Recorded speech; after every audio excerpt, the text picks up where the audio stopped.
கர்த்தராகிய இயேசு கிறிஸ்துவின் நாமத்தில் சகோதர சகோதரிகளாகிய உங்கள் அனைவரையும் நான் வாழ்த்துகிறேன். இந்த நிகழ்ச்சிக்கு அன்போடு வரவேற்கிறேன். கர்த்தர் உங்களை வழிநடத்துவாராக. இந்த நாளிலும் இந்த நிகழ்ச்சியில் உங்களோடு சில மேன்மையான கருத்துக்களை பகிர்ந்து கொள்ள ஆசையுள்ளவனாய் நான் வந்திருக்கிறேன். கர்த்தர் தாமே நம்மை ஆசீர்வதித்து வழி நடத்துவாராக. இந்த நாளின் சிந்தனைக்கு சென்ற கிழமைகளிலே பிதா, குமாரன், பரிசுத்தாவி என்பவர்களின் இயற்கையான இன்ட்ரின்சிக் தன்மைகளையும் குணங்களையும் பற்றி பேச ஆரம்பித்து அதிகமாக பிதாவை பற்றி பேசினேன். உங்கள் எல்லாருக்கும் அது விளங்கியிருக்கும் என்று நினைக்கிறேன். இன்றைய தினத்திலே இயேசு கிறிஸ்துவினுடைய இயற்கையான தன்மைகள், குணங்கள் இவைகளை குறித்து பேசலாம் என்று இருக்கிறேன்.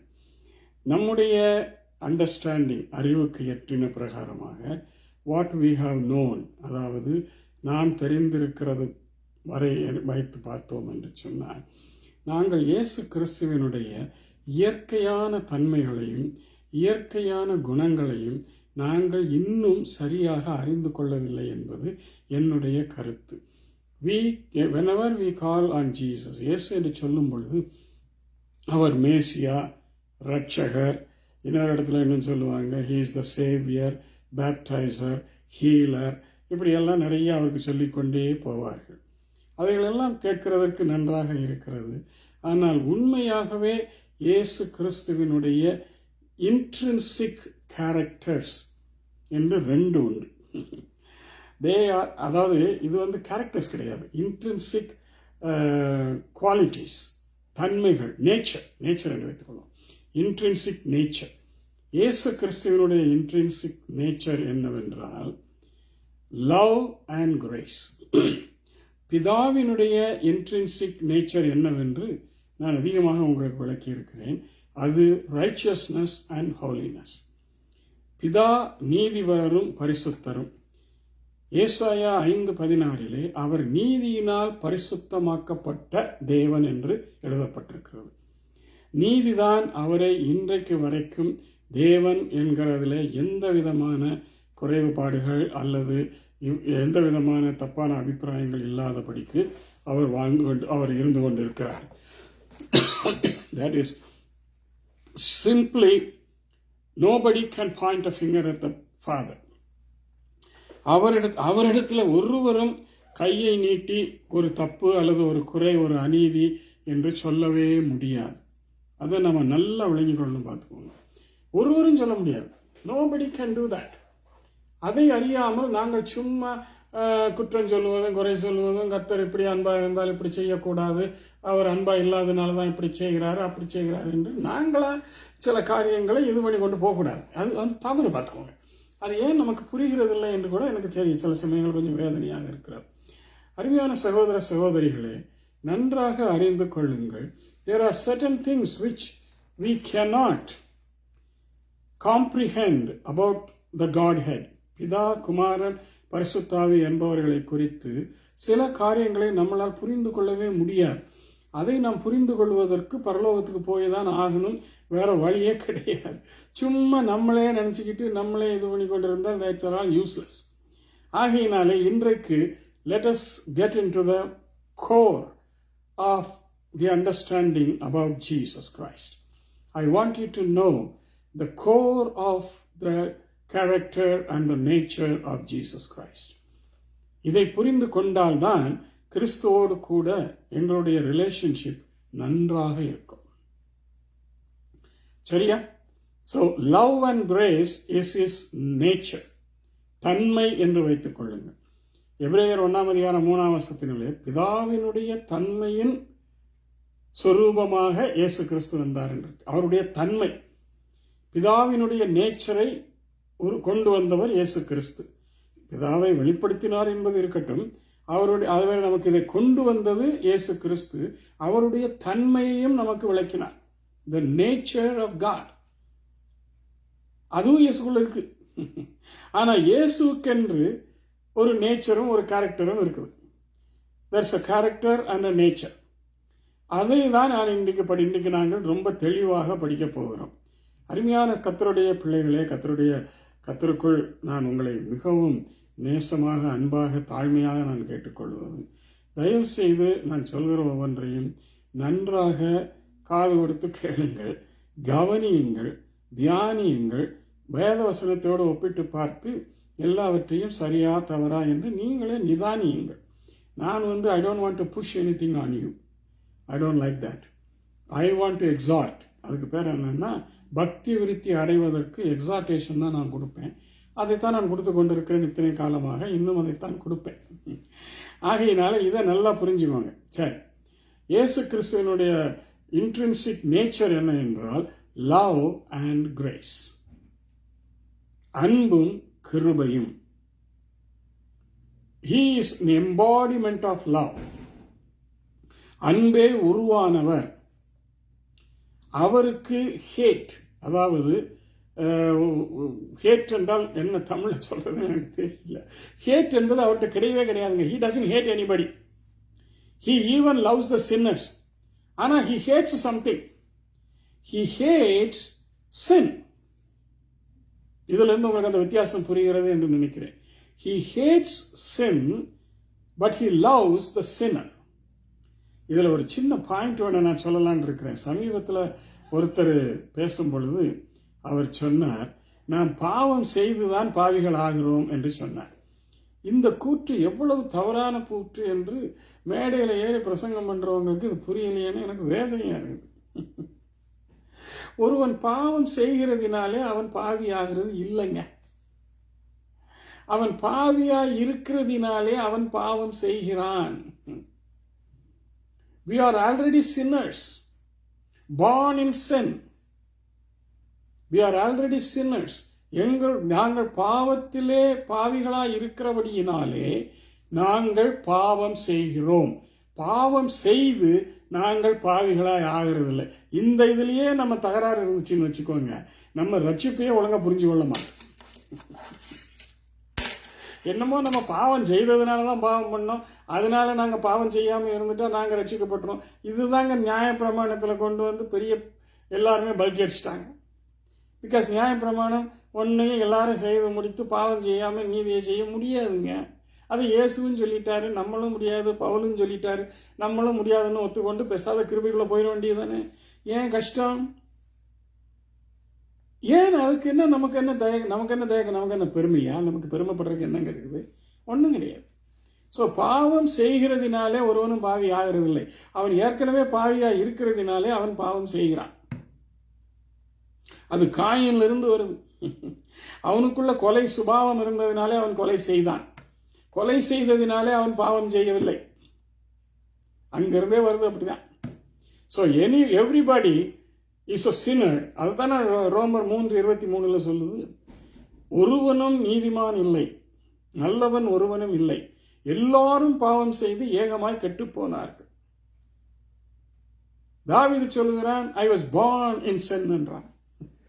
இதுக்கெல்லாம் தேவையற்ற அர்த்தங்களை கொடுத்து எல்லாரையும் குழப்பாதீங்க ப்ளீஸ். ஸ்ட்ரெயிட்டா பைபிள் என்ன சொல்லுதோ அதை ஏற்றுக்கொள்வோம், அதான் நமக்கு நல்லது. ஆனால் இயேசு அன்புவின் வடிவானவர். அவர் ஹேட் பண்ற ஒரே ஒரு காரியம் என்னவென்றால் பாவம். பாவத்தை மட்டும்தான் அவர் ஹேட் பண்ணுகிறார். அதை தவிர மற்ற எல்லா இடத்திலையும் அவர் அன்பு செலுத்துகிற தேவன். அது அவருடைய இயற்கையான ஒரு குணம். அவரால் ஹேட் பண்ண முடியாது.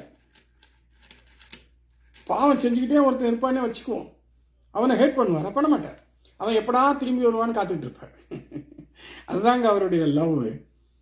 அதை புரிஞ்சிக்காம நம்ம இஷ்டத்துக்கு இப்படி பேசுறதும் அப்படி பேசுறதும் தேவையில்லாத காரியங்களில் நம்ம விவாதம் பண்றதும் தர்க்கிக்கிறதும் வேஸ்ட். இரண்டாவது, அவர் கிருபையினாலே நிறைந்தவர். அவர் உங்களிடத்திலிருந்து எதையுமே பதிலுக்கு எதிர்பார்க்கிறவர் இல்லை. தன்னுடைய இரக்கத்தையும் இரக்கமுள்ளவர், கிருபையுள்ளவர் என்பதை நான் அதிகமாக இந்த பகுதியிலே நான் விளக்கப் போகிறேன். ஆகையினாலே அதை குறித்து நன்றாக அறிந்து கொள்ள பிரயாசப்படுங்கள் தயவு செய்து. Okay, please. சரி, இயேசு கிறிஸ்து கிருபையை நமக்கு கொடுப்பதற்காகவே அவர் கல்வாரிக்கு சென்றார். கல்வாரி மரணத்தை அல்லது பாடுகள் அனைத்தையும் தன்மேல் ஏற்றுக்கொண்டு கல்வாரியில் சிலுவையில் அறையப்பட்டு ரத்தம் சிந்தி மரிக்கிற வரைக்கும் எல்லாவற்றையும் தன்மேல் ஏற்றுக்கொண்டார். ஏன்? நம்மேல் அவர் வைத்திருக்கும் கிருபை. இல்லைன்னா கிருபையை அவர் வெளிப்படுத்த வாய்ப்பில்லை. அன்பை வெளிப்படுத்தினார் என்பது ஒரு பக்கம் இருந்தாலும் கிருபையை நமக்கு அருளும்படியாய் அவர் சிலுவைக்கு போக வேண்டியது இருந்தது. அதனாலே அவர் எத்தனையோ காரியங்களை செய்து முடித்து எங்களை பாவத்திலிருந்து விடுதலையாக்கி எங்களை எல்லாம் தேவனுடைய பிள்ளைகளாக பரிசுத்தவான்களாக மாற்றி ஏற்றுக்கொண்டார். நல்லா இருக்குல்ல கேட்கறது? ஆனா அதை நம்மளால ஏற்றுக்கொள்ள முடியல, விசுவாசிக்க முடியல. ஏன் என்று எனக்கும் தெரியல. இதற்கு காரணம் பிசாசானவன் உங்களுடைய கண்களை குருடாக்கிட்டான், உங்களுடைய சிந்தனையை பாழாக்கிட்டாங்கிறத தவிர வேற எந்த எக்ஸ்பிளனேஷனையும் நான் கொடுக்க மாட்டேன். It's the devil who has darkened your eyes. Devil who has given you false thinking and opinion that you may not believe in Jesus Christ. அவ்வளவுதானே தவிர ஒரே ஒரு எதிரி இயேசுக்கு யாருன்னா அவன் பிசாசு தான். அவன் தான் எல்லாத்தையும் நாசம் பண்ணிக்கிட்டு பிசாசுகிட்ட ஜேசுகிட்ட யாரும் போகக்கூடாதுங்கிறதுல குறியா இருந்து எல்லாத்தையும் அவன் பண்ணி கொண்டிருக்கான். சரி, இது இயேசு கிறிஸ்துவனுடைய இன்ட்ரின்சிக் இயற்கையான குணங்களிலே வெளிப்படுகிற ஒன்று. இதை நாம் முதலாவது நன்றாக அறிந்து கொள்ள வேண்டும். இதுல இன்னொன்றும் என்ன இருக்கிறது என்றால், வேதத்திலே யாக்கோபு கடைசி அதிகாரம் கடைசி வசனத்துக்கு முந்தின வசனத்திலையும் போடப்பட்டிருக்கிறது, அன்பு திரளான பாவங்களை மூடும். பேதுருவும் அதை எழுதுகிறார், அன்பு திரளான பாவங்களை மூடும். அப்போ அன்புள்ளவராகிய இயேசு திரளான பாவங்களை மூடத்தக்கதாக தன் இரத்தத்தை சிலுவையிலே சிந்து அதை நிறைவேற்றி விட்டு அதன் அடிப்படையிலே நம்மை அவர் ஏற்றுக்கொண்டு நம்முடைய திரளான பாவங்களை மூடிவிடுகிறார். மன்னிப்பது மாத்திரமல்ல, மூடிவிடுகிறார். இன்னும் சொல்ல போனால் அவர் நம்முடைய பாவங்களை நமக்கு தோளின் மேல தூக்கி போட்டுறாராம். இன்னும் சங்கீத புஸ்தகத்திலே தாவீது எழுதுகிறதை பார்த்தால் அவர் நம்முடைய பாவங்களை கிழக்கிற்கும் மேற்கிற்கும் எவ்வளவு தூரமோ அவ்வளவு தூரமாய் அகற்றிவிட்டார் என்று சொல்கிறான் அன்பினால். கிழக்குக்கும் மேற்குக்கும் எவ்வளவு தூரம் என்று யாரும் மெஷர் பண்ண முடியாதுங்க. ஆனா வடக்குக்கும் தெற்குக்கும் எவ்வளவு தூரம்னு மெஷர் பண்ணிடலாம். Because there is what is called the north pole and what is called the south pole. Pole to pole you can measure the distance. ஆனால் ஈஸ்ட் வெஸ்டுக்கு டிஸ்டன்ஸை மெஷர் பண்ண முடியாது. That means it's gone. If you keep traveling towards east, you will keep on going. You will keep on going east. மற்றவங்களுக்கு வேணா அது west மாதிரி தெரியும், ஆனால் உங்களுக்கு அது ஈஸ்ட் தான். It never ends. அது ஒரு எட்டர்னல் ஈஸ்ட் மாதிரி. அதனாலதான் ஆண்டவர் சொன்னாரு, கிழக்கிற்கும் மேற்குக்கும் எவ்வளவு தூரமோ அவ்வளவு தூரமா உங்களுடைய பாவங்களை உங்களை விட்டு நான் நீக்கி போட்டேன்.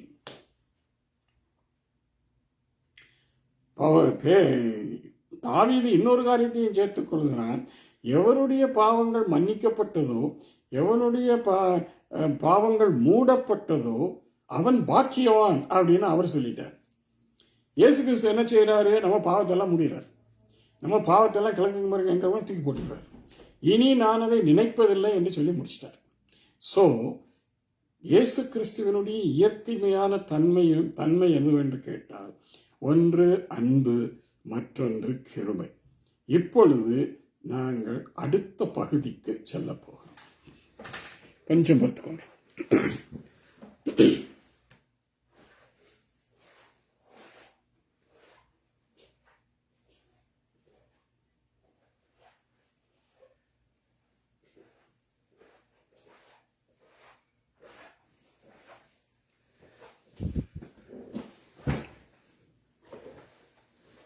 அடுத்த பகுதி பார்ட் 2ன்னு வச்சுக்கோங்களேன். இதுல அவருடைய இயற்கையான குணங்களை நாங்கள் பார்க்க போகிறோம். இயற்கையான குணங்கள்.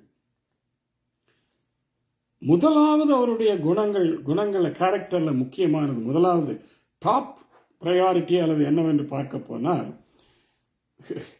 நான் சொன்னேன்னா நீங்க ஷாக் ஆயிடக்கூடாது.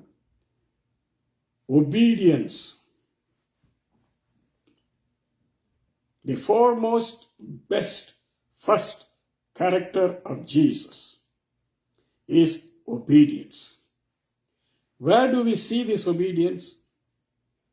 அவர் பிதாவின் வேண்டுதலின்படியும் கட்டளையின்படியும் பாவிகளை மன்னிப்பதற்காக இரத்தம் சிந்தும்படிக்காக இயேசு கிறிஸ்துவை, மகனே நீ பூலோகத்திற்கு போய் எல்லாருக்காகவும் நீர் சாபங்களையும் பாவங்கள் எல்லாவற்றையும் ஏற்றுக்கொண்டு நீ அவர்களுக்காக மரிக்க வேண்டும், இரத்தம் சிந்த வேண்டும் என்று சொன்ன பொழுது இயேசு கிறிஸ்து கீழ்ப்படிந்தார். கீழ்ப்படியாம அவர் இந்த உலகத்துல வர முடியாது. ஆக அவர் உலகத்துல வந்தது எதை நமக்கு காட்டுகிறது? கீழ்ப்படியாமை. ஏனென்றால் இந்த ஒபீடியன்ஸை பத்தி இன்னும் கொஞ்சம் நான் உங்களுக்கு அதிகமாகவே சொல்லணும். ஏனென்றால் பரலோகத்தில் நியாயப்பிரமாணம் என்று மோசேயின் மூலமாக பூலோகத்தில் கொடுக்கப்படுவதற்கு 1500 ஆண்டுகளுக்கு முன்பு, அதாவது பரலோகம் எப்பொழுது சிருஷ்டிக்கப்பட்டதோ அந்த நாளில் இருந்து லா ஆஃப் ஒபீடியன்ஸ் என்பது பரலோகத்தில் இருந்தது. Law of obedience. இதை எங்கே நாங்கள் காண்கிறோம்? 2 இடங்களிலே காண்கிறோம். Lucifer did not obey God's ordinances. அதனால அவனை அவர் சபித்து சாபமாக்கி சபித்து சாத்தானாக்கிட்டார். Because he did not obey. Obedience, very important. In heaven, first of all, I'm talking only about heaven now. In heaven, law of obedience is in operation from day 1. தெரியுமா உங்களுக்கு? பைபிள்ல இருக்குதுங்க இதுக்கெல்லாம் evidence. Law of obedience is from day 1 when God created heavens and earth. அவருடைய வார்த்தைகளுக்கு சூரியன், சந்திரன், நட்சத்திரங்கள், அண்ட சராசரங்கள், பஞ்சபூதங்கள் எல்லாம் நாம சொல்றீங்களே, எல்லாரும் கீழ்ப்படிய வேண்டும், கீழ்ப்படிந்து கொண்டு இருக்கிறார்கள். Obedience. So Jesus Christ knew the law of obedience is the supreme character of any God's children. He being the begotten Son of God, he has to be an obedient Son of God. No two ways about it. He was an obedient Son of God. Lucifer did not obey, he became Satan. Jesus Christ obeyed, and that is why he continued to be called as the only begotten Son and was sent into the world as a savior of this world to die and to shed blood and die on the cross to be for the remission of our sins. Obedience. வேதத்தில் இன்னும் சில வசனங்கள் உண்டு. இயேசு கிறிஸ்துவினுடைய சிறு பிரயாசங்களை நாங்கள் பார்க்கும் பொழுது அவர் தகப்பனுக்கு கீழ்ப்படிந்திருந்தார். இயேசு அவருடைய தகப்பனுக்கு கீழ்ப்படிந்து அவரோடு கூட தச்சு வேலை செய்து கொண்டு இருந்தார். புரிகிறதா? ஆனால் நம்முடைய பொடியன்கள் எல்லாம், வாலிபர்கள் எல்லாம் அல்லது சிறார்கள் எல்லாம் தகப்பனுக்கு கீழ்ப்படுகிறது என்றால் என்ன என்று கேட்கிறார்கள். எந்த கடையில வாங்கலாம், எந்த கூகுள்ல போனா அதுக்கு இப்ப விடை கிடைக்கும்னு கேட்கிறாங்க. ஏன்னா கீழ்ப்படிதல் ஒருவருடைய ரத்தத்துல ஊறுறது இல்லை. It's not there. You have to obey a law by obedience, because that's called the law of obedience. கீழ்ப்படிதல் என்பது கற்றுக்கொள்ள வேண்டிய ஒரு சுபாவம்.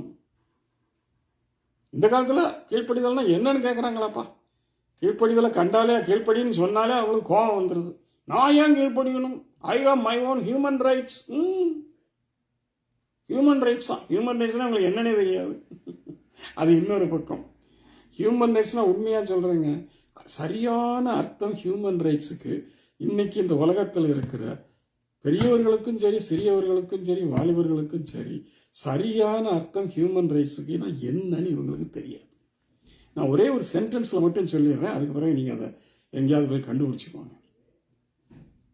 ஹியூமன் ரைட்ஸ்னா என்னன்னா, what is legally belongs to you R what legally come to you, should come to you, will have to come to you. That is called human right. அதுக்கு பேர் மட்டும்தான் human right. Not for any illegal things, unlawful things. அதுக்கு பிறகு human rights கிடையாது. What is lawfully belong to you or to be given to you, or which is rejected to you, or which is denied to you, அங்கதாங்க human ரைட்ஸை நீங்க பாவிக்கணும். அதுக்கு பேர் தான் human rights. What is lawfully should come to you, or what is lawful but it was denied to you, and what is lawful which you did not get, அதுக்கு பேர் தான் ஹியூமன் ரைட்ஸ். மற்றதெல்லாம் நீங்க டெவலப் பண்ணிக்கோங்க. Obedience. சிறுவனாக இருக்கும் பொழுது தன்னுடைய தகப்பனாருக்கு இயேசு கிறிஸ்து ஒபீடியண்டாக இருந்தார். அப்புறம் பாருங்க, கானாவூர் கல்யாணத்தில் போகும்போது அவங்க தாயாகிய மரியாள் சொல்லுகிறார், இவங்க ரசம் குறைஞ்சு போச்சாம்பா அப்படின்னு தான் சொன்னார். இவர் அதுக்கு பதிலுக்கு நல்லா கொடுத்துட்டார். என்னுடைய வேலை இன்னும் வரவில்லை, என்ன செய்ய சொல்லுகிறாங்கிறத மாதிரி பேசிக்கிட்டார். ஆனாலும் கீழ்ப்படிந்தார். இதுதாங்க இயேசுவின் கீழ்ப்படிதல். அவர் முடியாதுன்னு சொல்லியிருக்கலாம், அவருக்கு ரைட்ஸ் இருக்கு முடியாதுன்னு சொல்றதுக்கு. Because his time has not come, but he did not refuse because it was asked by his mother. தன்னுடைய தாயாரினாலே அது கேட்கப்பட்டதினாலே அதை அவர் மறுக்கவில்லை என்றாலே கீழ்ப்படிந்தார் என்றுதானே அர்த்தம். புரிகிறதா? மறுக்கவில்லைன்னா என்ன அர்த்தம்? கீழ்ப்படுகிறார் என்று அர்த்தம். இன்னொரு இடத்துல இயேசு சொல்றாரு, ஒரு மகனை பார்த்து அவன் சொன்னானா, எதுக்கு போகணும், எதுக்கு திராட்சை தோட்டத்துக்கு போய் வேலை செய்யுன்னு சொன்னானா. அப்போ அந்த மூத்த மகனா ரெண்டாவது மகனா அது யாரோ ஒருவன் என்ன சொல்லி போட்டான், போறேன்னு சொல்லி போட்டு அவன் போகலையா. இதெல்லாம் பைபிள் இருக்குதுங்க. இரண்டாவது மகன் என்ன செய்தானா, போக மாட்டேன்னு சொல்லி போட்டு அவன் போயிட்டானா. இதுல யார் நல்லவன், யார் சிறந்தவன் என்று இயேசு கேட்கும் பொழுது எல்லாரும் நல்லா சொல்லிட்டாங்க. போக மாட்டேன்னு சொல்லிட்டு போனானே அவன் தான் கரெக்டு. அப்ப கீழ்ப்படிதல் எப்படி வருது பாருங்க. இவன் போக மாட்டேன்னு சொன்னா கூட தகப்பனுடைய வார்த்தைக்கு கீழ்ப்படிந்து அவன் அந்த திராட்சை தோட்டத்துக்கு போனான். ஆனா முதல்ல இருக்கிறவன் என்ன சொன்னா, போறேன்னு சொல்லி தகப்பனுக்கு டிமிக்கி கொடுத்துட்டு,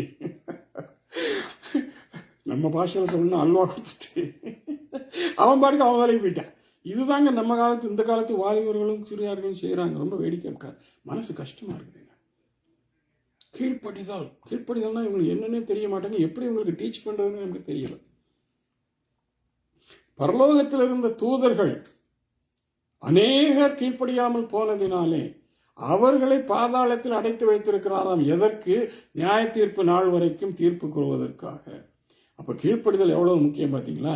அதுதான் இயேசு கிறிஸ்துடைய அருமையான இயற்கையான குணங்களில் டாப் பொசிஷன் என்னன்னா கீழ்ப்படிதல். பிதாவாகிய தகப்பனுக்கு கீழ்ப்படிந்தார், பெற்றோர்களுக்கு கீழ்ப்படிந்தார், தான் எதை செய்ய வந்தேனோ அதற்கு கீழ்ப்படிந்தார். பிதாவின் சித்தத்தை மாத்திரமே நான் செய்வேன், வேறு என்னுடைய சித்தத்தை செய்வதற்கு நான் வரவில்லை என்று சொல்லுவதிலே நமக்கு தெரியவில்லையே. எவ்வளவு கீழ்ப்படிந்தார், பிதாவுக்கு எவ்வளவு கீழ்ப்படிதலா இருந்தார். அதனாலதாங்க அவர் சொன்னாரு, பிதா சொன்னார், இவர் என்னுடைய நேசகுமார். இதையே நாங்க எங்க பார்க்கிறோம்?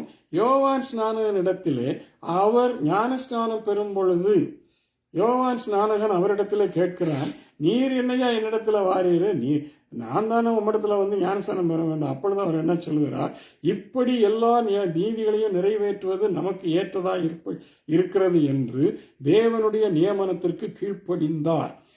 இந்த கீழ்ப்படிதல் என்கிற இந்த சமாச்சாரத்திலேயே நீங்கள் ஞானஸ்நானத்திற்கு ஏன் கீழ்ப்படியத்தான் வேண்டும் என்கிற கருத்தை பல முறை நான் உங்களுக்கு சொல்லி இருக்கிறேன். It is to show obedience to the command of Jesus and the willing and the ordinance of God the Father. ஞானஸ்நானத்துக்கு வேற என்ன உபதேசம் அல்லது என்ன கருத்துக்களும் என்ன டிபேட்டுகளும் தேவையே இல்லைங்க. It is the act of obedience. If you are not taking baptism, you are not obeying God's commandment, Jesus' commandment. You are not obeying. Period. இதுக்கு வேற மாற்று கருத்தே கிடையாது. அவங்க இப்படி ஞானஸ்நானம் அப்படி ஞானஸ்நானம், ஏன் ஞானஸ்நானம் எடுக்கணும், ஏன் எடுக்காம பரலோகம் போக முடியாதா, இந்த தர்க்கத்துக்கே இடம் இல்லை. கீழ்ப்படியணும்னு நீ நினைச்சீன்னா ஞானஸ்நானம் எடு, அவ்வளவுதான். சும்மா உட்காந்துக்கிட்டு இப்படி எடுக்கத்தான் வேணுமா அப்படின்னு சொல்லி தர்க்கம் பண்ணிக்கிட்டு இருக்கிறதுனால நீ கீழ்ப்படியலைங்கிறது உன் மனசுக்குள்ள இருக்குங்கிறது ஆண்டவருக்கு தெரியல. ஆண்டவருக்கு நல்லாவே தெரியும். You have made up your mind not to obey. தேவனுடைய கட்டளையை கீழ்ப்படிவதற்கு உனக்கு மனசு இல்லைங்கிறது ஆண்டவருக்கு நல்லாவே தெரிஞ்சு போச்சு. புரியாம ஏன் இப்படிலாம் போட்டு உயிரை எடுக்கிறீங்க? சரி, இரண்டாவது இந்த 2 பாயிண்ட் மட்டும் இந்த பகுதியில் வச்சுக்குவோம். ரெண்டாவது ஹியூமிலிட்டி, தாழ்மை.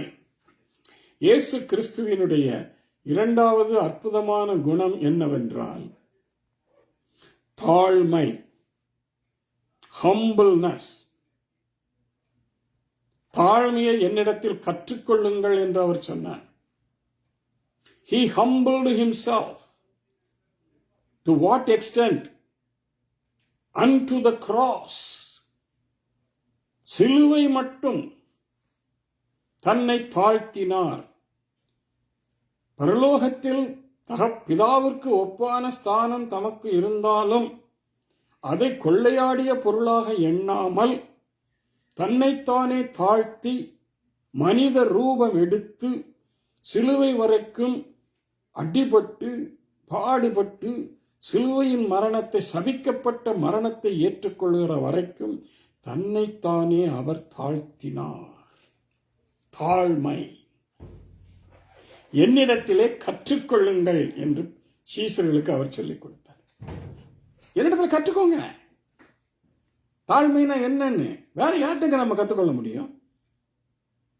தாழ்மையை கற்றுக்கொள்றதுக்கு வேற நம்ம கேரக்டர் ஸ்டடி வேற யாருமே கிடையாது. இயேசு மட்டும்தான். அவர்கிட்ட மட்டும்தான் நம்ம தாழ்மையை கற்றுக்கொள்ள முடியும், கற்றுக்கொள்ள வேண்டும். அவர் தாழ்மையுள்ளவர். கடைசியாக சிலுவைக்கு போவதற்கு முந்தின இரவு அவர் பஸ்காவை அனுசரிக்கும் பொழுது தன்னைத்தானே எவ்வளவு தாழ்த்தினார் என்று வேதத்தில் படிச்சிருக்கிறோம். ஆனால் தலைக்கு மேலே போகுது, மண்டைக்குள்ள ஒருத்தருக்கும் போக மாட்டேங்குது. அவர் என்ன செய்தார்? ஒரு பாத்திரத்தில் தண்ணீரை எடுத்தார், தோளிலே துண்டை போட்டுக்கொண்டார், சீசருடைய பாவங்களை கழுவ ஆரம்பித்தார். ஒரு எஜமானர், குருவின் ஸ்தானத்தில் இருக்கிறவர், ஒரு ரபாய், போதிக்கிறவர், அற்புதமான போதனைகளை தன்னுடைய வாழ்நாள் முழுவதும் செய்து காட்டினவர், அற்புதங்களினாலும் அடையாளங்களினாலும் தன் தேவனுடைய குமாரன் என்று நிரூபித்து காட்டினவர், மனுஷன் அவருடைய சீஷர்களாகிய மனுஷர்களுடைய கால்களை கழுவினார். This is the sign of obedience. செய்வோமா நம்ம? பாஸ்டர் என்ன கதைக்கிறீங்க நீங்கன்னு சண்டைக்கு தான் என்கிட்ட வருவாங்க. முடியுமா? உங்களை தாழ்த்திக் கொள்ள முடியுமா? இந்த அளவிற்கு உங்களாலே தாழ்த்த முடியுமா? முடியாதா? சும்மா இப்படிலாம் பேசிக்கொண்டிருக்க கூடாது. தாழ்த்த முடியணும், தாழ்த்த வேண்டும். இல்லைன்னா ஒரு பிரயோஜனமும் இல்லை. இயேசு கிறிஸ்துவினுடைய இரண்டாவது மிகப்பெரிய ஒரு குணாதிசயம் தாழ்மை, humility, humbleness. He humbled himself. அந்த humbleness இருந்ததினாலே தான் வேதம் நமக்கு என்ன சொல்லுகிறது? அவர் exalted above every other name in the whole world, both in heaven and on earth and below the earth என்று சொல்லி வேதம் சொல்லுகிறது. Why? Because he humbled. நமக்கு போதிக்கும் பொழுது அவர் என்ன சொன்னார்? தன்னைத்தான் தாழ்த்துகிறவனை நான் உயர்த்துவேன், தன்னைத்தான் உயர்த்துகிறவனை நான் தாழ்த்துவேன். அது தெரிஞ்சும் கூட நம்மளை உயர்த்திட்டு தாங்க இருப்போம். இதுதாங்க நம்முடைய சுபாவம், நம்முடைய இயற்கையான குணம், இயற்கையான சுபாவம். இதெல்லாம் தெரிஞ்சும் நாங்கள் தங்களை தாழ்த்த மாட்டோம், நாங்கள் பெருமையை பாராட்டுவோம். இப்படி இருந்தா எப்படிங்க?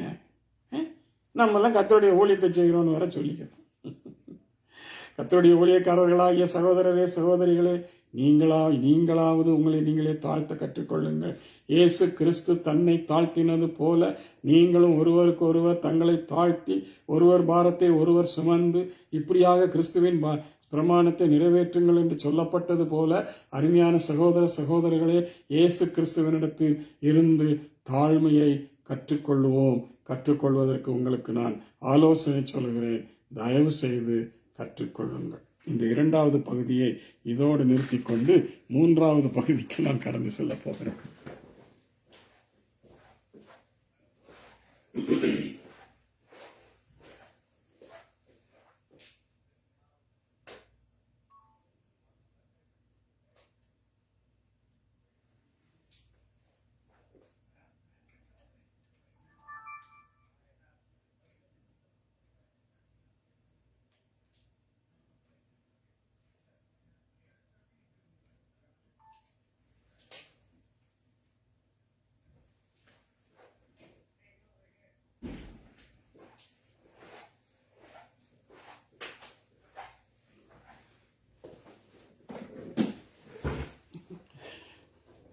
இது இந்த ரெக்கார்டிங்கில் எங்களுக்கு கொஞ்சம் இந்த பிரேக் தேவைப்படுது, அதனால் இந்த பிரேக்கை கொடுத்தேன். ஓகே, இப்பொழுது 2 குணங்களாகிய கீழ்ப்படிதலையும் தாழ்மையையும் இயேசு எப்படி தன்னிலே நமக்கு கற்றுக் கொடுத்தார் என்று பார்த்தோம்.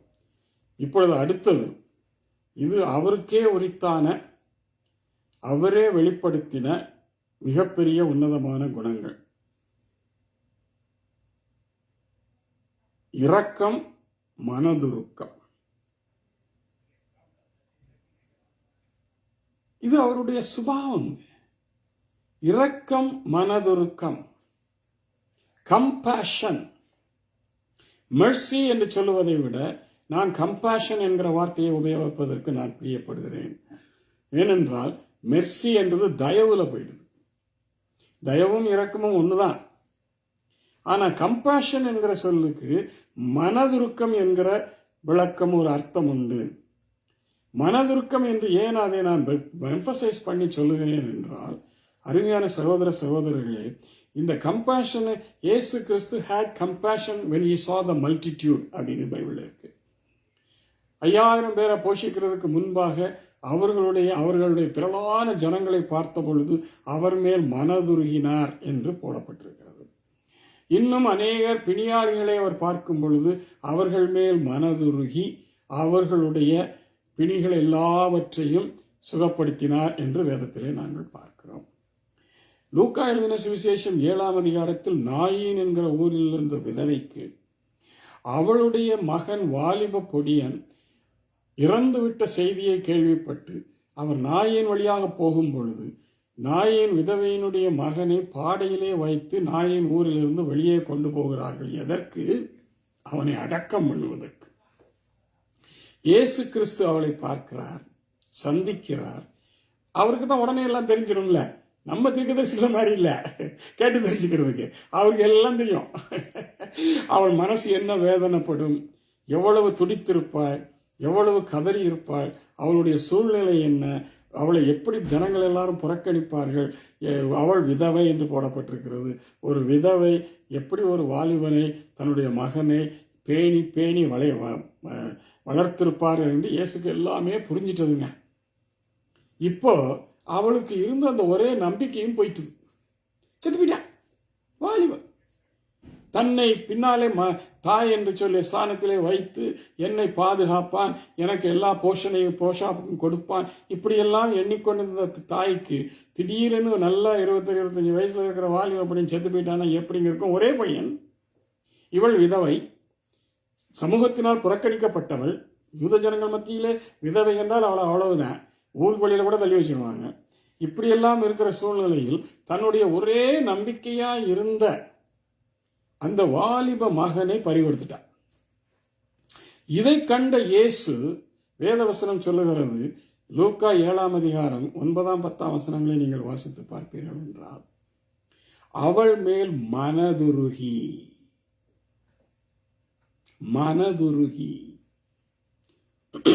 இதே நேரத்தில் அவர் இன்னொரு ஓமையும் சொன்னார். நல்ல சமாரியன் என்று ஒரு உதவியை சொன்னார். பரிசேயம் போறான், பார்த்துட்டு பார்க்காத மாதிரி போறான். அவனுக்கு மனம் இருக்கமா இறக்கமா ஒரு ஒன்றும் கிடையாது. லேவியன் அவனும் அது மாதிரி. சமாரியன் அவன் இறங்கினான்னு வேதம் சொல்லுது. இறங்கினான். இயேசு கிறிஸ்து இந்த ஸ்திரியை பார்த்த உடனே மனதுருகினார்னு போட்டிருக்கு. அப்ப நான் இதற்கு, இந்த மனதுருக்கத்துக்கு என்ன அர்த்தம் என்று நான் டிக்ஷனரியில எல்லா டிக்ஷனரியும் எடுத்து பார்த்து நான் எல்லாத்தையும் ட்ரை பண்ணி பார்த்தேங்க. அதுல ஒரு டிக்ஷனரியில போட்டிருந்த ஒரு விளக்கம், அதாவது அர்த்தத்தின் விளக்கம் எனக்கு ரொம்ப பிடிச்சிருந்தது. அது என்னவென்றால், an agitated reaction in a desperate situation. An agitated reaction in a desperate situation. இதுக்கு பேர் தான் கம்பேஷன். அதாவது இதை விளக்குறதுக்காக நான் ஒரு கதை சொல்லட்டுமா? குட்டி கதை தான். சரி, ஒரு இளம் தம்பதிகள், அவர்களுக்கு ஒரு குழந்தை. அந்த குழந்தைக்கு திடீர்னு தவிர்க்க முடியாத மிக அதிகமான ஜுரம் வந்துட்டது. அந்த ஜுரம் வந்த உடனே தாய் அதை தொட்ட உடனே ஐயோன்னு துடிக்கிறான். தாய் துடிக்க தானே செய்வான். எடுத்து மார்போட அணைக்கிறா. என்ன செய்யறதுன்னு தெரியலன்றா. இரவு வேலையாயிட்டது, என்ன செய்யறதுன்னு துடிக்கிறான். அந்த துடிப்புக்கு பெயர் தான் அஜிடேட்டட் ரியாக்ஷன் என்று சொல்லப்படுகிறது. புருஷன் தூங்கத்தில் தூக்கிட்டு இருக்கான். என்னையா எழுமையா, என்ன நான் தூங்குறேன், என்ன வந்து நாளைக்கு வேலைக்கு போகணும், என்ன வந்து எழுப்பிக் கொண்டிருக்கிறேன், ஐயா இவனுக்கு ஒரே ஜுரமா இருக்குது, இப்ப என்ன செய்யறது என்று பாரு. சும்மா படுத்து தூங்கு, அவன் காலையில சரியாயிடுவான் அப்படின்னு அவன் சொல்றான். இவளுக்கு தாய்க்கு கேட்க முடியுமா? துடிக்கிறாள். இதுக்கு பேர் தான் கம்பேஷன். அவனை என்னமெல்லாம பண்ணி பார்த்தா ஒன்னும் நடக்கல. கடைசியில ஒரு கோபத்துல ஒரு வார்த்தை சொல்லிட்டான். அதை சொன்னா நம்ம தாய்மார்களுக்கெல்லாம் ரொம்ப சந்தோஷமா இருக்கும். ஏயா நீயா பெத்த அவனை? நான் தானே 10 மாசம் சுமந்து பெத்தேன், எனக்குத்தான் தெரியும் அந்த வேதனை அப்படின்னு சொல்லி கதறினாலாம். இதற்கு பேர் தான் அஜிடேட்டட் ரியாக்ஷன் இன் டெஸ்பரேட் சிச்சுவேஷன். உடனே என்ன பண்ணான்? தட்டி எழுப்பிட்டு ஒரு டாக்ஸி அடியா, ஆஸ்பத்திரிக்கு கொண்டு போகணும். எழுப்பிட்டா, டாக்ஸி எடுத்தாங்க, போனாங்க, சுகமாயி பையனோட திரும்பி வந்துட்டாங்க. கர்த்தருக்கு ஸ்தோத்திரம். இதுக்கு பேர் தான் என்னது? an agitated reaction in a desperate situation. அத மாதிரி இந்த நாயின் விதவை மகனை இழந்து துடித்த பொழுது இயேசு கிறிஸ்து துடித்தார், மனதிறங்கினார். இவளுக்கு நான் என்ன உதவி செய்யட்டும் என்று அவருடைய எண்ணங்கள் சிந்திக்க ஆரம்பித்தது. துடித்தார். அவளுக்கு அவள் மகனை உயிரோடு எழுப்பி கொடுப்பேன் என்று எழுப்பினார். இதோ உன் மகன் என்று சொல்லிக் கொடுத்தார். இதுதான் ஐயா இயேசு கிறிஸ்துவினுடைய சுபாவம். மனதுருக்கம். நமக்கு சாதாரண இறக்கமே இருக்கிறது இல்லை, அப்புறம் எங்களுக்கு மன உருக்கம் வரப்போகுது. அதெல்லாம் வேண்டாம் பாஸ்டர், நமக்கு அதெல்லாம் முடியாது, டோன்ட் டாக் ஆல் தட் அப்படின்ட்டு நம்ம சொல்லி கொண்டிருப்போம். சரி, அது ஒரு குணம், அருமையான குணம்.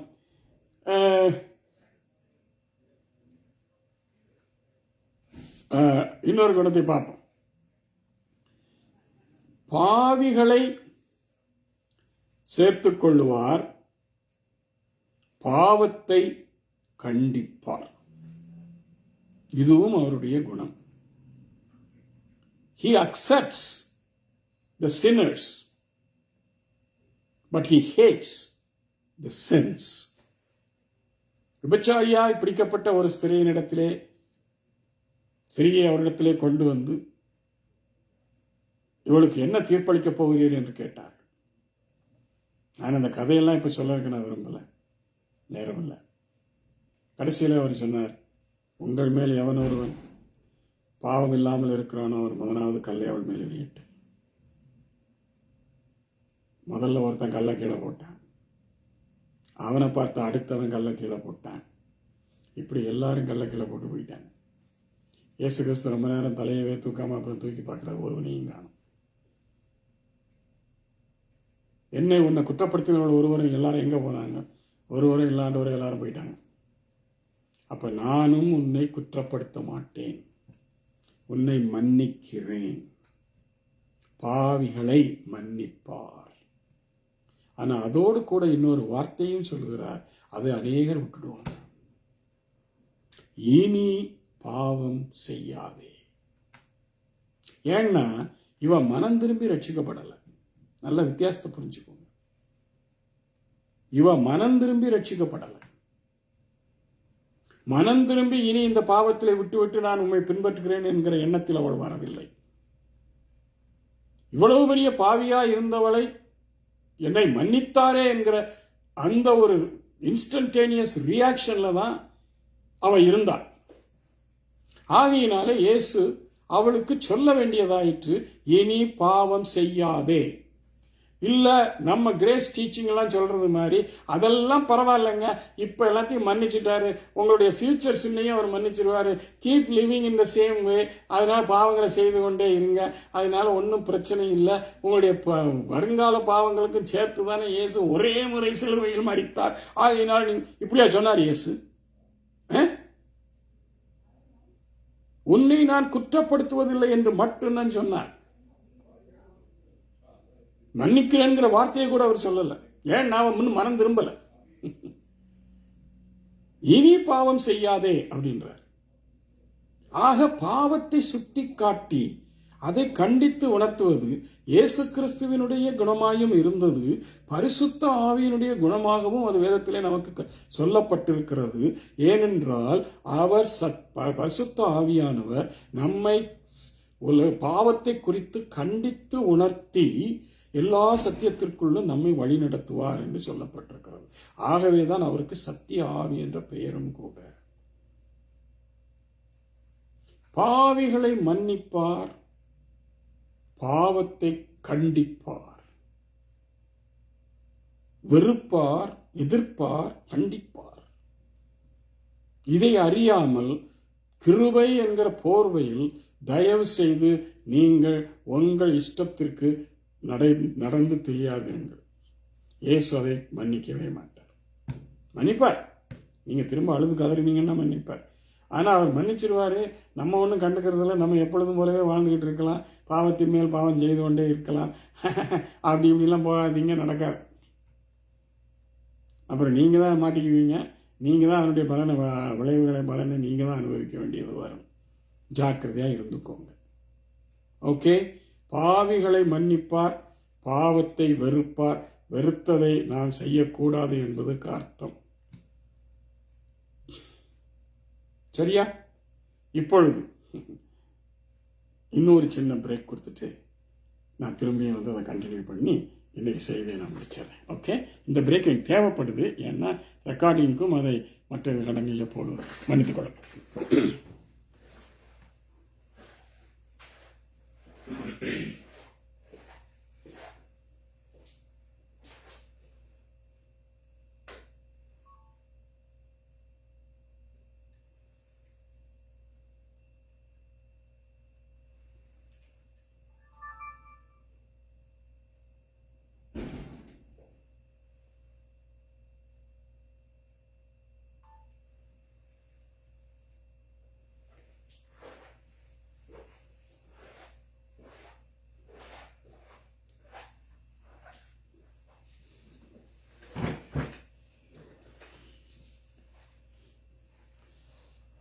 அடுத்த அருமையான குணாதிசயம் இயேசு கிறிஸ்துவுக்கு என்னவென்றால், பிணியாளிகள் மேல் இறங்கினார் என்று நான் சொன்னேன். பொதுவாக இப்பொழுது அவர் பிணியாளிகளை சுகமாக்குகிறவராகவும் பிசாசின் பிடியில் அகப்பட்டவர்களை விடுதலையாக்குகிறவராகவும் நன்மை செய்கிறவராகவும் இந்த உலகத்தில் சுற்றித் திரிந்தார் என்று வேதவசனம் சொல்கிறார். அப்போஸ்தலர் 10:38 தெளிவாக சொல்லப்பட்டிருக்கிறது. சரியா? அவர் பிணியாளிகளை சுகமாக்குவதிலும் வியாதியஸ்தர்களிலிருந்து விடுதலையாக்குவதிலும் பிசாசின் பிடியில் அகப்பட்டவர்களை விடுதலையாக்குவதிலும் கட்டுண்டவர்களை விடுதலையாக்குவதிலும் இப்படி எல்லா வகைகளிலும் அவர் நன்மைகள் செய்து வந்தார் என்று வேதவசனம் நமக்கு சொல்லித் தருகிறது. இது அவருடைய குணம். இது குணம் மாத்திரமல்ல, அவர் பிதாவினிடத்திலிருந்து பெற்றுக்கொண்ட பரிசுத்த ஆவியினுடைய வல்லமையினால் அவரால் செய்யக்கூடிய காரியங்களில் இதுவும் மிகப்பெரிய காரியங்களில் ஒன்று. He was empowered என்று சொல்றதை விட anointed by the Holy Spirit to heal the sick,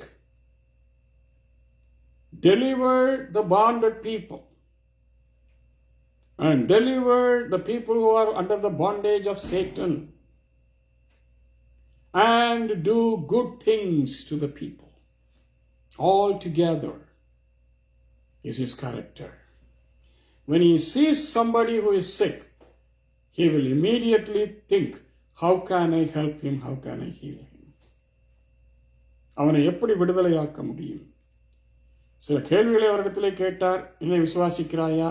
நான் செய்கிறதை நான் செய்ய முடியும் என்று உனக்கு விசுவாசம் இருக்கிறதா? இதெல்லாம் கேட்கறதுல ஒன்றும் தப்பு இல்லையே. எரிகோவிலிருந்து எருசலேமுக்கு போகிற வழியிலே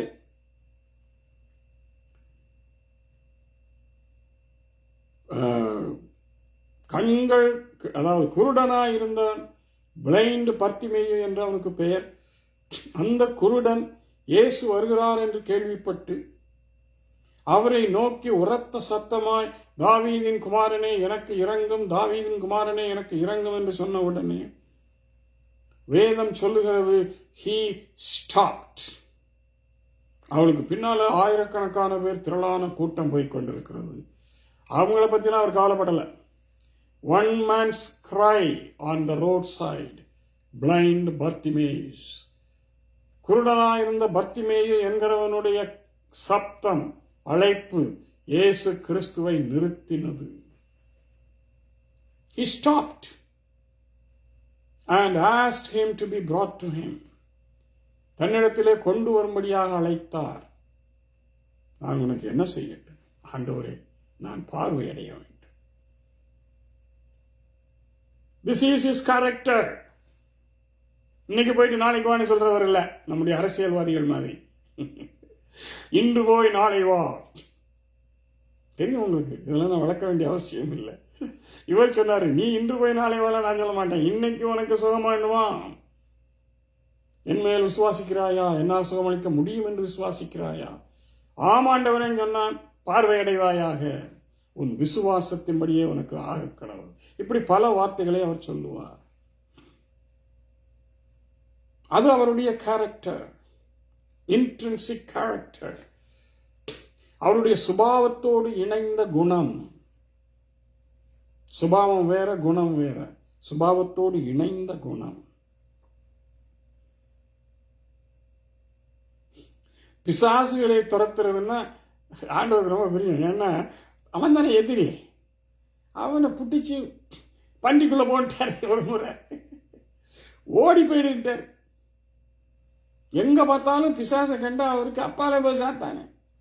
சாத்தான் மேல அவருக்கு எப்பொழுதுமே ஒரு பெரிய வெறுப்பு தான் நான் பார்க்கிறேன் பைபிள். ஆல்வேஸ் அவன் சோதிக்க வந்த அந்த நாள்ல இருந்து, get the behind me Satan, அதான் அவருடைய பாணி. சாத்தான் மேல அவ்வளவு வெறுப்பு அவருக்கு. அந்த வெறுப்பை நீங்களும் நானும் காட்டணுங்க. நாங்கள் சாத்தானை வெறுக்கிறதே இல்லை.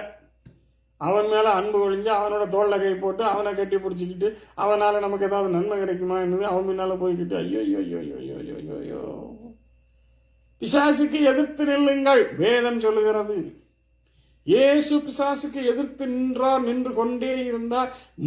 ஊழியத்தின் முழு காலமும் அவர் பிசாசுக்கு எதிர்த்து நின்றார், விரட்டினார், துரத்தினார், பன்றிகளுக்குள் அனுப்பினார். என்னங்க இந்த குணையா நமக்கு வரமாட்டேங்குது? அவனோட தோல்ல கை போட்டுக்கிறோம், அவனோட கை கோர்த்துக்கிறோம். என்னங்க இது? இந்த குணங்களை நாங்கள் எங்கிருந்து கற்றுக்கொள்ள போகிறோம்? இயேசுவினிடத்திலிருந்து மட்டும்தான் கற்றுக்கொள்ள முடியும். That is his intrinsic character. பிசாசின் தந்திரங்களுக்கே அவர் எதிர்த்து நிற்பார். அதுக்கு வேறொரு விளக்கமும் உண்டு. He will never compromise with Satan. இப்ப நம்ம ஊழியக்காரங்க அல்லது நம்ம ஆளுங்கெல்லாம் என்ன செய்யறாங்க தெரியுமா? விசுவாசிகளும் சேர்த்தான் சொல்றேன், அவனோட கொஞ்சம் ஒத்து போய்க்குவோமே, உலகத்தோட கொஞ்சம் ஒத்து போய்க்கும், பிசாசோட கொஞ்சம் ஒத்து போய்க்கும். Let's compromise with him a little bit. What do we lose? அதனால நமக்கு ஒன்றும் கெடுதல் ஒன்றும் இல்லையே, கொஞ்சம் காம்ப்ரமைஸ் பண்ணிக்குவோம். இந்த பாருங்க, காம்ப்ரமைஸ்ங்கிற வேர்டை கர்த்தர் அருவருக்கிறார். அதை அநேக முறை நான் கண்டிருக்கிறேன். God hates, அருவருக்கிறார். He never wants you to compromise with the worldly things. உலகத்தின் காரியங்களுக்குள்ளாக நீங்கள் காம்ப்ரமைஸ் பண்ணக்கூடாது என்று திட்டவட்டமாக ஆண்டவர் கட்டளையிட்டிருக்கிறார். எத்தனை வசனங்கள் இருக்கிறது அதற்கு? Don't compromise with the world. Don't compromise with Satan. You will lose everything, the heavenly blessings. பரலோக ஆசீர்வாதங்களை இழந்து போவீர்கள். அடுத்ததுக்கு போவோம். இதே போய் கொண்டு தான் நேரம். சத்தியத்தை உறுதியாக கடைபிடித்தார். மீனிங், தேவன் அவருக்கு என்னத்தை செய்ய சொல்லி அனுப்பினாரோ, எதையெல்லாம் அவருக்கு கட்டளையாக கொடுத்திருந்தாரோ அவைகள் எல்லாவற்றையும் அவர் பிசகாமல் நிறைவேற்றினார். சத்தியத்திலிருந்து அவர் பிழைக்கவே இல்லை. அவரே சத்தியம். ஆனால் சத்தியத்திற்கு புறம்பாக தன்னுடைய வாழ்க்கையில் அவர் ஒன்றும் செய்ததில்லை. சத்தியத்தை கடைபிடித்தார். நமக்கு அவர் காண்பிக்கிற உதாரணம், எக்ஸாம்பிள் என்னவென்றால், சத்தியத்தை நாங்களும் கடைபிடிக்க வேண்டும். தயவு செய்து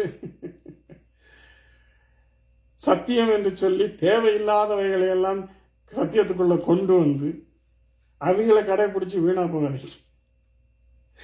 சத்தியம் என்பது தேவனுடைய வார்த்தை.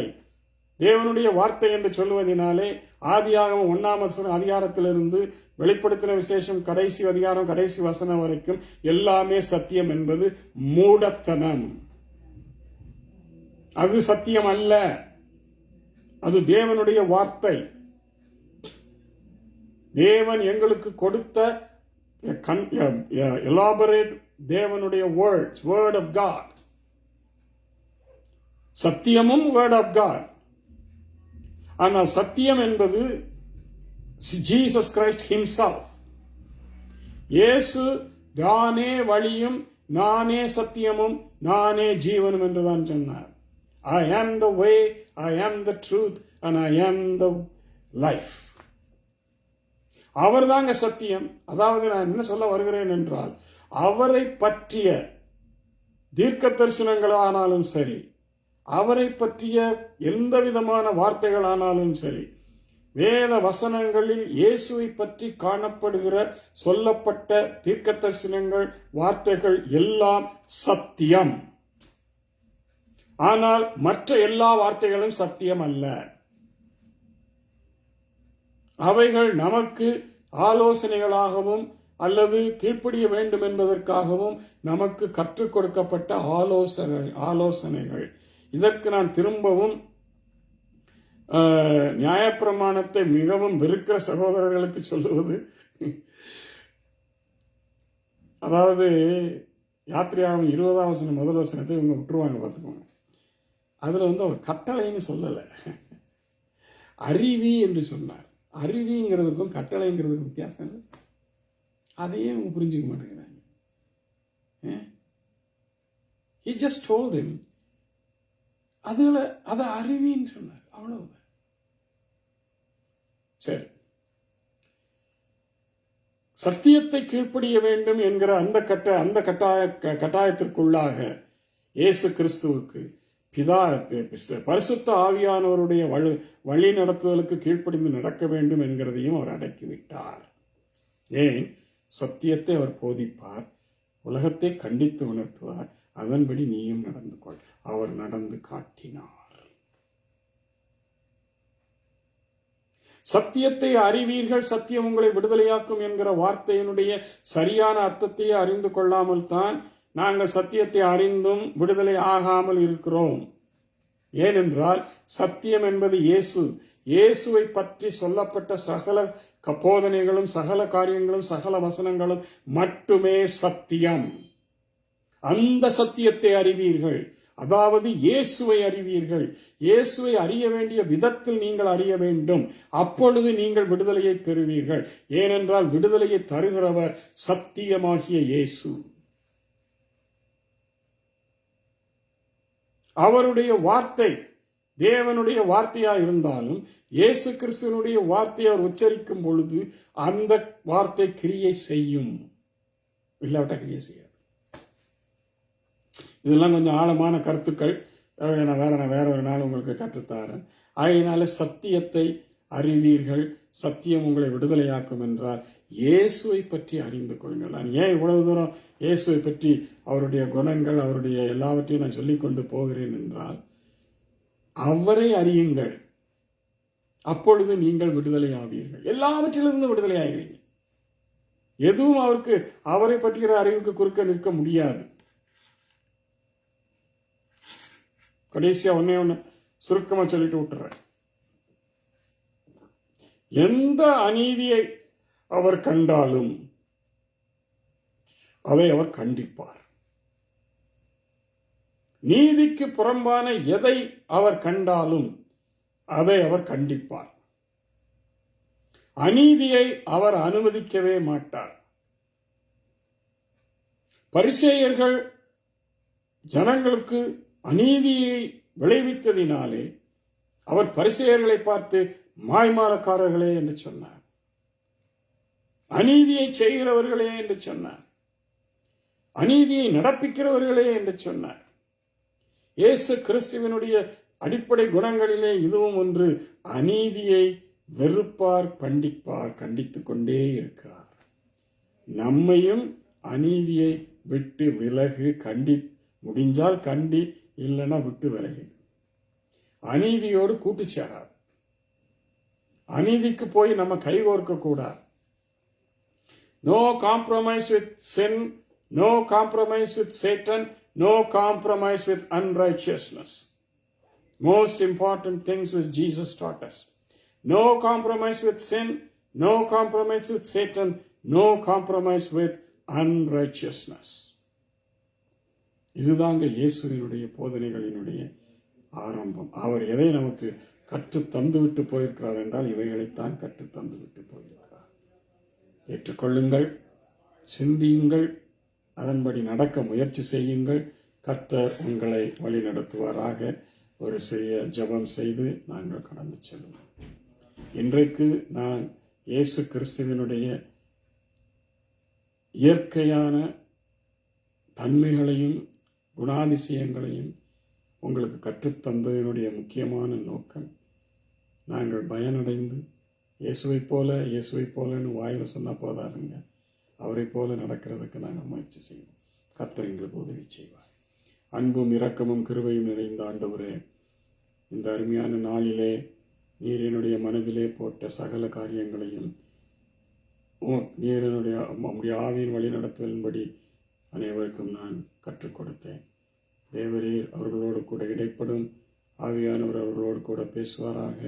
அவரோடு கூட ஆண்டவரே நீங்கள் கிரியை செய்து உம்முடைய வழிகளிலும் இயேசு கிறிஸ்துவினுடைய பாதங்களில் படியேயும் பாதத்தின் வழி நடத்துதலின் படியேயும் ஒவ்வொருவரையும் நீர் அழைத்து சென்று அவர்களை நித்திய ஜீவனுக்கு சுதந்திர வகைகளை மாற்றிக்கொள்ளும்படி உம்முடைய கரங்களிலே ஒப்புக் கொடுத்து ஜெபிக்கிறேன் ஆண்டவரே.